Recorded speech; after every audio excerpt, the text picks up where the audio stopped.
And you just watched a beautiful new song from Kofi Kinata, ushering us into another part, Stay Alive, on the show Healthy Morning, live here on HSTV. So what it is that the month of May every year is dedicated to celebrate or to mark the Child's Health Week. What exactly does that mean? What are some of the key messages that these health advocates send across to parents and children all around? And what has been the significance after its inception is the conversation we're going to have today on this segment. And to help me do that is a public health nurse from the Ayawaso Health Municipal Health Directorate, and she is Madam Yvonne Kwe. Good morning. Good morning. I remember last year when you came here. Yeah. We spoke about a lot of things. And lots of so it means that it's something you do year on year on. Wow. And after its inception in 2014, yeah. right? What has been the significance so far? Okay. Good morning to your cherished viewers. Since its inception, you know, we celebrate this every year, as you said, in May, and then we normally raise awareness, raise awareness about the essential child health activities that we do, and then how to improve the activities, how to improve our child health and then its effect. So mostly it has been very significant because we've achieved a lot. We've achieved a lot as in raising the awareness. We've achieved a lot. It will surprise you that we have people here even in Accra. We are not talking about Ghana, but even in Accra here, we have people who still refuse to take their vaccines. Wow. We still have people vaccine hesitancy, just a few. So we've achieved a lot. Over 90% of our coverage. We've achieved a lot. So I think it's a good thing. It's a good initiative. But before bringing up this initiative annually in the month of May, what was really wrong in the past, and why was there need for you to come up with such a celebration or a mark? In the past, we had so many conditions. The childhood disease, killer diseases, we call it the killer diseases, which was affecting most of the children without the vaccine. So we thought it wise to start these vaccinations, at least to protect these kids from these diseases, some of which are tuberculosis, poliomyelitis, diphtheria, we call it pertussis or whooping cough, and then neonatal tetanus, diarrhea diseases. There's common disease. Diarrhea diseases, pneumonia, measles, yellow fever, and all that. So we thought it wise giving these children these vaccines, these vaccine preventable diseases, to prevent them from getting these diseases, at least to get a very for the children to be very healthy. So we thought it wise to do this, and then upon doing this, at least as I told you from the beginning, we've achieved a lot. At least most of these conditions have been reduced, or let's say near elimination. I talk about elimination, that means it has been reduced to zero. The incidence rate means new cases. We are no more even recording new cases, as in measles, yellow fever, poliomyelitis, and then even our diarrhea diseases has been reduced. Yellow fever, we are not recording new cases and all that. So it means that the fact that it creates awareness year on year, a lot of parents are paying attention. Giving their kids the vaccines. We still have some few who are still not taking it. What is their reason for not accepting? You know, one, maybe religion. Some religion, some will tell you whatever is saying we shouldn't go for these vaccines. Just a few, as I said, just a few, because we have over 90% coverage, immunization coverage in Ghana. So just a few are still. So what would you say to parents who are still holding on to religion and denying their children of proper childcare? I'm sure if we should even talk to them, if not the religion, they can even confess, because it will be so disheartening for you to give birth to a very healthy child. Then instead of you coming for these vaccines, after some few months, you have a child with disabilities, or let's say who is disabled or something, because you refuse to go for vaccinations and all that. So I am sure if not their religion and all that, they can even confess and say some can. So I would just advise them that we are just pleading with them. Your religion can tell you something, but you to read, research, and see if what we are doing is right or wrong. Or you can even compare your kids that are not going for the vaccines to kids who have been vaccinated, and then see the difference. Okay. Before we get into the key messages, I'm curious about how or what parents are supposed to do in this Child Health Week celebration or something. What is the role of parents in here? As I said from the beginning, we are raising the awareness for them to even know what they are supposed to do. What are they supposed to do? We want all parents to know the importance of the vaccinations. And then it's not only vaccinations, but it's a whole package. We do a lot of things. Child nutrition. We talk to them about nutrition, because nutrition starts right from birth. So we talk to them about nutrition, child birth registration, family planning. It's a whole package. We'll get into the key messages, but I realize that your theme for this year is the big catch up. What landed you into that theme? What are you really looking up to? We want to reach out to every child. As I said, we still have some few who are still hesitating, who are still not taking the vaccine. So we want to reach every child here in Ghana, every corner. We want to reach out to them, to preach to them about this good thing we are doing, so that those who know and don't want to take the vaccine will just get more understanding about the whole concept, so that they will accept it. All right, interesting. Now we'll break down and then come to the key messages. And the first one, maybe we should talk about immunization. What information are you carrying across when it comes to immunization to mothers especially? We want to tell them to send their kids, their wards, their children, their babies to the child welfare clinics when they give birth. It's after birth? After birth. For the full, you have to go for the immunization from birth till 18 months. Till 18 months. We give at birth, immediately at birth, we give BCG and polio, which protects the child from tuberculosis, and then poliomyelitis, as we all know. And then at 6 weeks, we give vaccines that will protect the child from diphtheria, tetanus, neonatal tetanus, whooping cough, hepatitis B, Haemophilus influenza B, these diarrhea diseases I was talking about, and then pneumonia. We give vaccines to protect them, including polio. So you have to go for a CWC, Child Welfare Clinic, and take the full package from birth to 18 months, so that is the child will be fully protected. And is it in all hospitals?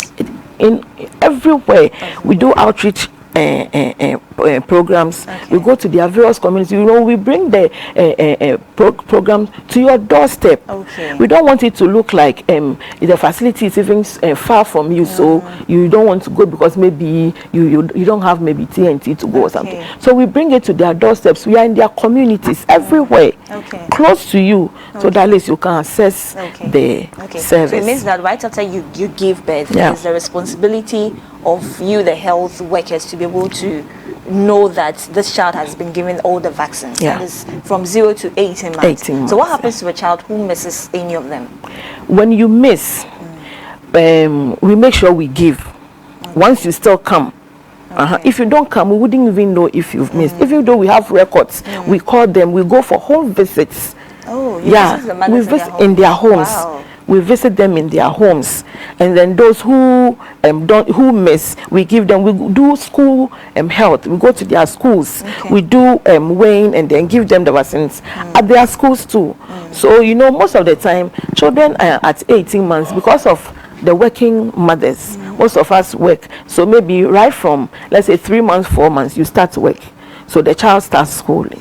So 18 months, they don't really bring the kids for the vaccination. So we do school health. We go to their schools to vaccinate them. We do home visits. We go to their homes, and then those who miss, we vaccinate them. And then those who also come themselves. We do, yeah. So is this something that is free, or parents have to pay some money? It is free. Okay. The whole package is free. Right from birth. That means you have no excuse. You have no excuse. It is free right from birth till 18 months. It is free. Okay. And I believe that during at the weighing, what are some of the key things that you health workers look out for in the babies? What do you do? Because when we are passing by, we see them being hanged and all of that. What are you looking out for? At the weighing, we check the baby's weight and then height. Based on what we see, we counsel the mother accordingly. So let's say a child whose weight is not really encouraging, we counsel the mother on nutrition. For the mother doesn't even know what to give, or when to give, or how to give. Yeah, so we talk to them about exclusive breastfeeding from birth till 6 months. We show you how to even breastfeed.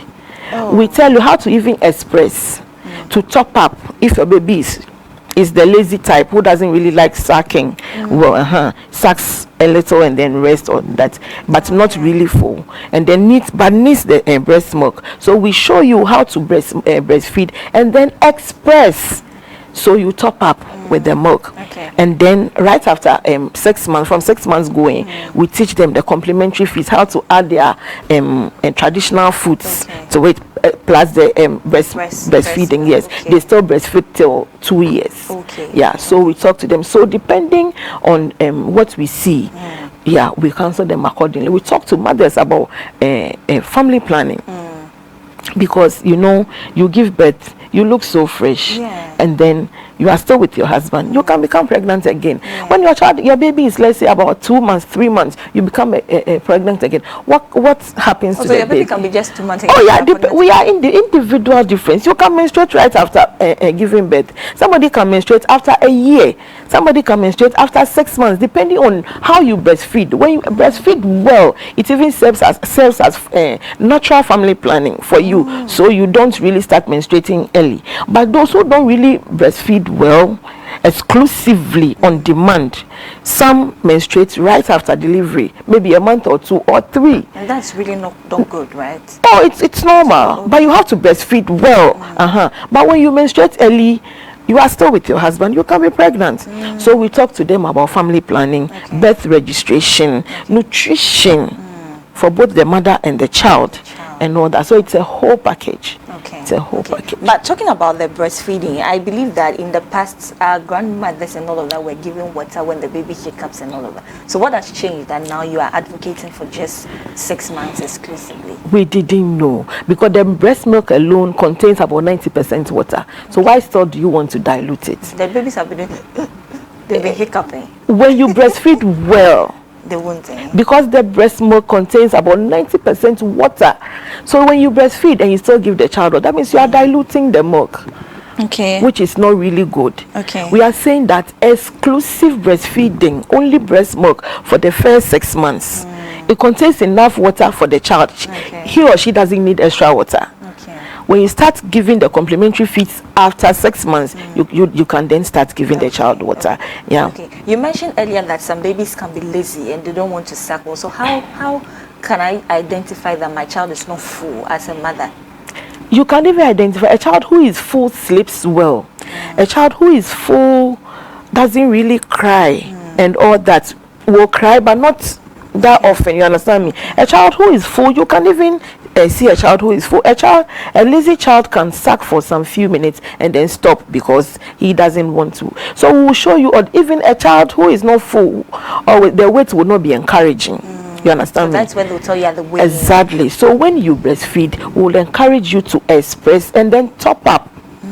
And then top up, so that at least the baby can get enough breast milk to so a child who is always not full, their weight is even not encouraging when you come to. But so there's a way that you have to also breastfeed. Exactly. We show them how to position the child, because if you don't even position the child well and the child sucks, well, maybe we'll be sucking air So we even show you how to position the child, and then how to the parts of the breast to insert in the baby's mouth, so that the baby can suck well. And then okay. You know, sometimes when you mothers breastfeed their babies, they tell them to put the baby on their shoulder and tap the back for the baby to belch. What do you want to gain? Most of the time, when the baby they suck air. So we want them to burp the child, so that at least if there's any trapped air in the stomach, it will escape. Because that also can cause severe stomach ache or pain, and that's when the child will start crying. So we encourage them to burp the child, so that at least if there's any air trapped in there, it will just escape, and then the child will be fine. Imagine you as an adult, you even have what we normally say, I have gas. How do you feel? Uncomfortable. Very, very uncomfortable, and sometimes painful. So we encourage them to do that after every feed, after each feed, so that at least if there's any trapped air in there, it will just escape, and then the baby will be fine. So a well-fed baby, I mean exclusive breastfeeding. If you do that for a child, the child doesn't even need what we call gripe water. You know, most of the time when they give them these artificial feeds, they say the child has a stomach ache and all that, so they give them gripe water and all that. But a mother who breastfeeds the child exclusively for 6 months doesn't even need gripe water, because the breast milk is... You know, when you go to schools, you hear stories of Akolawi and Manu no friends who are born here. Is there really a correlation between the child's level of intelligence and the exclusive? Exactly. Breast milk, breastfed children, exclusive breastfed children are very intelligent. Wow. Are very, very, very, very intelligent. Proven? Are very, very, very, very intelligent. I'm sure someone watching me will ask, those of us who were born in the, let's say, 60s, 70s, who were not exclusively breastfed or whatever, are you saying that we are not intelligent? I'm saying that now the children that we even call them computer children, computer babies, the kind of things they will say will just amaze you. So they are very, very, very intelligent. What do I do as a mother if after birth I'm not milking? Because there are cases where right after birth the mother is not milking, and you're also advocating for exclusive breastfeeding. What do I give to my child? After birth, you are not lactating, the milk is not flowing. Yes, we have people like that. For the first 3 days, it wouldn't be that much. Don't think you are still lactating, because we have something we call colostrum that comes, that thick yellowish breast milk that comes the first day you give birth, you deliver, so let's say the 3rd day. That is highly nutritious for the child. Highly nutritious. That wouldn't flow that much like the normal breast milk that we know. So for the first 3 months, the baby needs that colostrum. It's highly nutritious. Don't think you are not lactating. You will lactate more when the child sucks more. So even if you feel the milk is not really coming that much, continue giving the breast to the child to suck. The more the child sucks the breast, the more you will lactate. We even advocate that we should allow the babies to even suck more during the night, and then daytime you see how engorged your breast will be. You see how you will lactate, and then even after the baby sucking, you see that your breast is still engorged. You just express some and then keep it for the baby. So what do we give to a baby who loses the mother at birth? Someone else's breast milk? No. Okay, what do you do? We don't do it now. For that, we have exceptions, you know. In every case, we have exceptions. For a baby like this, then I'm sure we would go for artificial feed, because if you've lost your mother, then whose breast milk are we going to give to? But is it wrong to give someone else's breast milk? It is very wrong, because you don't know the condition that mother has or whatever. So how can you give somebody's breast milk? It is even not advisable. So now we don't do that. We don't do that. Twins, I shouldn't give my. We don't do that. We don't do that. If you do it in the house and we don't know that, we don't. But I will not even advise or encourage you to do such a thing. No, we don't do that. I think we've talked much about the breastfeeding, and then we even did the complementary feeding. Because that's where you introduce the solid food. So how do you do that? The complementary feeds, So immediately the child is 6. So we said 0 to 6 months is exclusive breastfeeding. So from 6 months we introduce the complementary feeds, the traditional foods. Yeah, so we teach them how to introduce gradually, because the child was on exclusive breastfeeding, was solely feeding on breast. So now you want to introduce, so we introduce it gradually. Yeah, it's a gradual something. From 6 to 9 months, we introduce mashed, maybe food, maybe 2 to 3 spoonful, maybe 2 to 3 times a day. Then from 9 to 12 months, we increase. And then from 12 to 23 months going, we increase depending on the child. You know, some children may start slow. Some are like me. Some are like me. They really like food. So depending on the child. So we teach them all these, and then the kind of food the traditional foods we can just give. Interesting. And then another one says the wash message. The wash message. We are saying wash, wash, wash. You wash your hands well. You as a mother. You as the mother. You wash your hands well before even touching the child.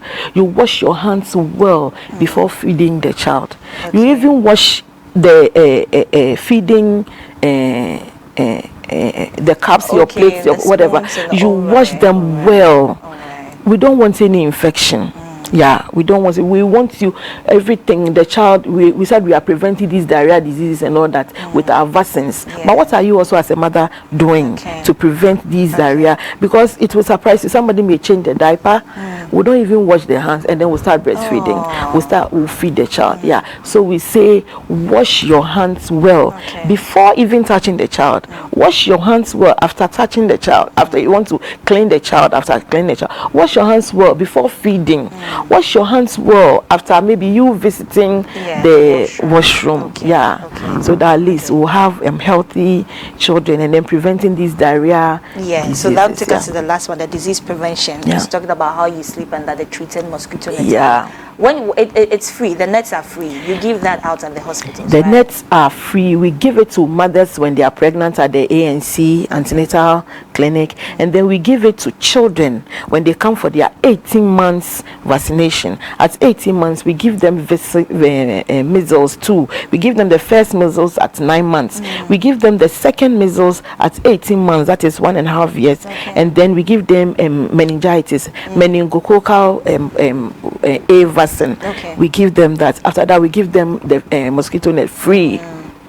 So we say they should all sleep under the mosquito nets. So they complain of itchiness and all of that. So how do they treat it before they we teach them that when you send the we give you the net, don't just sleep under the net, but you hang it in a shade, airy place for, let's say, close to 12 to 24 hours. But when you just get home and then sleep under, and definitely you get this and then some will say that to me homey and all that. So when you dry it, not in the sun, I said the shade, airy place, for close to 12 to 24 hours, and then you sleep under it with your baby. Malaria too is very, very dangerous in children and then pregnant women. So we advise them to sleep. Talking about deworming children, at what age can I introduce that? From, let's say, 2 years. 2 years. So how often? 6 months. Every 6 months. Yes, 1 to 2 years, every 6 months. Yes, every 6 months. Because of they start school, you wouldn't be there to wash their hands well for the baby, for the child before he or she eats, and then the way they crawl and all that, and then picks things and all that. So we advise them 1 to 2 years. They deworm them every 6 months. And I haven't seen any dewormer that comes in syrup, or do we have? We have. I don't want to mention them, but we have. I really. We have single dose. You just pour it. That we have for children. For children, because I was wondering how they can swallow. We have. We have. And then you have a message for organizations and institutions as well on how to take care of mothers when they're pregnant and all of that. Maybe you should touch on that. Oh yes, we are saying that they should help. They should help. We can't do that alone. You understand me? So they should help. We have others on board who are really helping. They should help for us to take care of the mothers. When they are pregnant, when they deliver and all that. They should help. Interesting. It looks like in all we've discussed mother and baby. There's nothing there for males, the fathers. Any message for them that we wrap up? The males, we encourage male involvement. right from ANC antenatal clinic, and then delivery. So do you know what we do for the men when they come with their wives? When you even come last, we see you first because you came with your, we are encouraging male involvement even at the family planning unit, ANC, the CWC. That is where we do the weighing and all that. When we see you with your husband, you come with your husband, we see you first even if you came last. We just want to encourage the men to support their wives.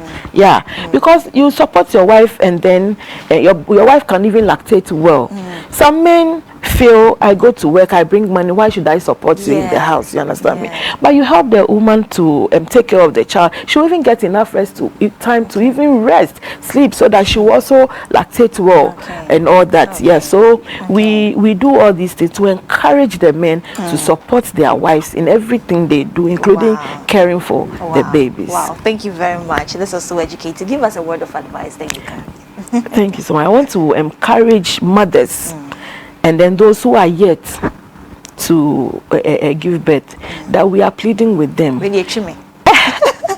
We are just pleading with them that these vaccinations, these vaccine preventable diseases, we are begging them, they should try and then make sure when they deliver, or those who have children, if you are there and you are still hesitating, or you are not, maybe religion due to some few things, you don't even want to go for the vaccine for it, I am pleading.